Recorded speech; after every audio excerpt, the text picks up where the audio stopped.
தாக்குகிறேன். மகளிரின் பயணச் செலவிற்கான சுமையை குறைத்திடவும் அவர்கள் தமிழ்நாட்டின் பொருளாதார வளர்ச்சியில் பங்கேற்கவும் அரசு பேருந்துகளில் கட்டணமில்லாமல் செல்ல வழிவகுக்கும் விடியல் பயணம் திட்டத்தின் மூலம் இதுவரை 881 கோடி முறை பாதுகாப்பான பயணங்களை மகளிர் மேற்கொண்டுள்ளனர். இதனால் சராசரியாக மாதம் ஒன்றுக்கு 888 ரூபாய் வரை சேமிப்பை நமது மகளிர் பெறுகிறார்கள்.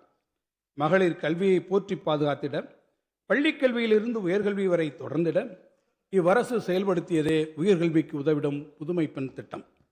6ஆம் வகுப்பு முதல் 12ஆம் வகுப்பு வரை அரசு உதவி வரும் பள்ளிகளில் பயின்ற மாணவியர் அவர்தம் உயர்கல்வி கற்றலை மாதந்தோறும் 1000 ரூபாய் வழங்கி ஊக்கப்படுத்தும் இத்திட்டத்தின் கீழ் இதுவரை 6,95,296 மாணவியர் பயன்பெற்றுள்ளனர்.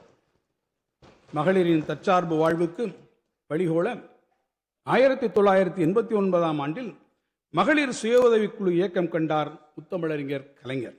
அவர் வழியில் நடைபோடும் இவ்வரசு அவ்வியக்கம் தழைத்தோங்கி செழித்திடும் வகையில் இதுவரை 6,23,529 சுய உதவி குழுக்கள் 1,41,718 கோடி ரூபாயை வங்கி கடனுதவியாக பெற்று பயனடைந்திட வழிவகை செய்துள்ளது. சுய உதவிக்குழு மகளிரின் உற்பத்தி பொருட்களின் விற்பனையை பெருக்கிட வாழ்ந்து காட்டுவோம் முதலான சீர்மிகு திட்டங்கள் செயல்படுத்தப்பட்டு வருகின்றன.